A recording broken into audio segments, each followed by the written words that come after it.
Hello everyone, welcome to my channel. We are going to start with exercise 2.2, question number 1, third part. In this also, हमें क्या find out करना है? That is sum of zeros and product of zeros.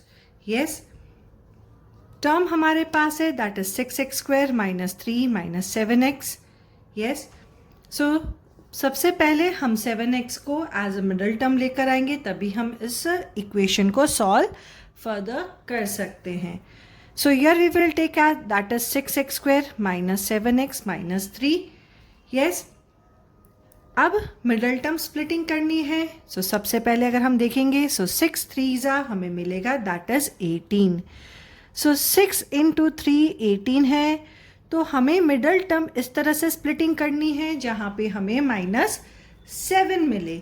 सो अगर हम 9 2 18 करते हैं और 9 में से 2 को माइनस कर देंगे तो 7 मिलेगा. बट हमें 7 कैसा चाहिए? नेगेटिव. सो हम क्या करेंगे? 9 को नेगेटिव, 2 को पॉजिटिव लेंगे तो हमें क्या मिल जाएगा? That is -7.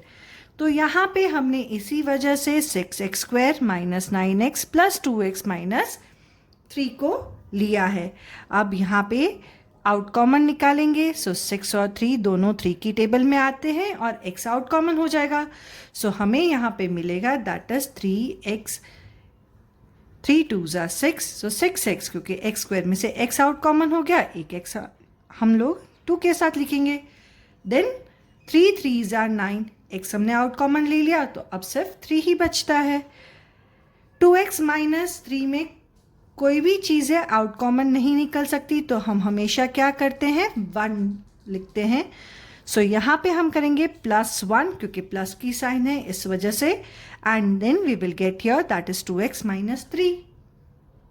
अब हमारे पास दो इक्वेशंस बन गए, that is 3x plus 1 and 2x minus 3. Yes, so 2x minus 3 equals to 0 and 3x minus 1 equals to 0 कर लेंगे. सो 2x माइनस 3 को अगर हम शिफ्ट कर देंगे तो कैसा हो जाएगा? +3. और +1 को अगर हम शिफ्ट कर देंगे तो हो जाएगा -1.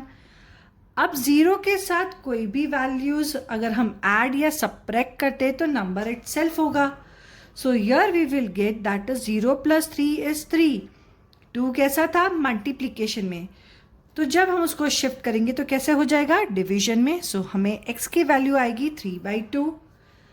यहाँ पे 0 में से -1 को हम सब्ट्रैक्ट करेंगे तो हमें मिलेगा -1. 3 मल्टीप्लिकेशन में था, जब हम उसको शिफ्ट करेंगे तो हमें मिल जाएगा डिवीजन में. सो यहाँ पे x की वैल्यू हमें मिल जाएगी दैट इज -1/3. सो हमें अल्फा एंड बीटा की वैल्यू मिल चुकी है. Yes, alpha is 3/2, beta is -1/3. So अब हमें क्या फाइंड आउट करना है? Sum of zeros and product of zeros.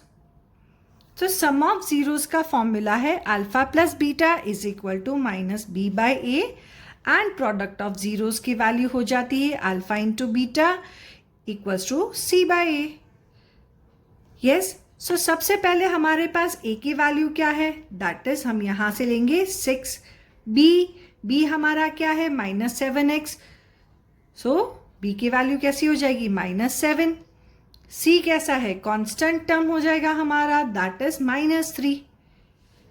सो यहाँ पे हम लोग अल्फा और बीटा को पहले ऐड कर लेते हैं. सो alpha is 3/2, beta is -1/3.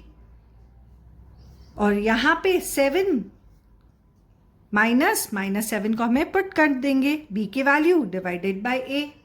Fractions में होते हैं जब, तो हमें क्या करना पड़ता है? डिनोमिनेटर्स को इक्वल लेना पड़ता है. यस, सो हमें इस 2 और 3 कैसे नंबर्स हैं? प्राइम नंबर्स हैं, किसी और टेबल्स में आते नहीं हैं, तो हम इनको क्रॉस मल्टीप्लाई करके हमारे आंसर्स को फाइंड आउट कर सकते हैं. सो 3 will be multiply with 3 and 2. सो 3 3 9, 3 2 6 हो गया. 2 1 2, बट प्लस माइनस -2 आ जाएगा. एंड 3 2 6, माइनस माइनस प्लस हो जाएगा. सो हमें यहाँ पे कैसा 7 मिलेगा? +6 एज इट इज रहेगा. 9 - 2 होल अपॉन 6 इक्वल्स टू 7 + 6. 9 में से 2 को माइनस करेंगे तो हमें क्या मिलेगा, दैट इज 7/6 एंड यहाँ पे भी 7/6. तो हमारा left hand side equals to right hand side prove हो चुका है. नाउ प्रोडक्ट ऑफ जीरोस, तो alpha into beta equals to C/A formula है. So alpha is 3/2, so will write here 3/2 multiply by beta, beta की value क्या है, that is -1/3 equals to C की value क्या है, -3. So will put here A is 6, सो हमने यहाँ पे लिख लिया है. सो 3 1 जा 3, 3 1 जा 3, दोनों 3 कैंसिल हो जाएंगे. सो हमें कैसी वैल्यू मिलेगी, यस, तो 1 1 जा 1, बट कैसा 1 आएगा, नेगेटिव. एंड 2 1 जा 2, यहाँ पे भी 3 1 जा 3, 3 2 जा 6 कैंसिल हो जाएगा. सो हमें क्या मिलेगी वैल्यू, दैट इज 1/2. सो यहाँ पे हमारे पास left hand side into right hand side दोनों प्रूव हो चुके हैं, जैसे -1/2 equals to -1/2. And hence our solution for the question number 1 part 3 is done. Don't forget to like and subscribe my channel. See you in the next video. Bye bye.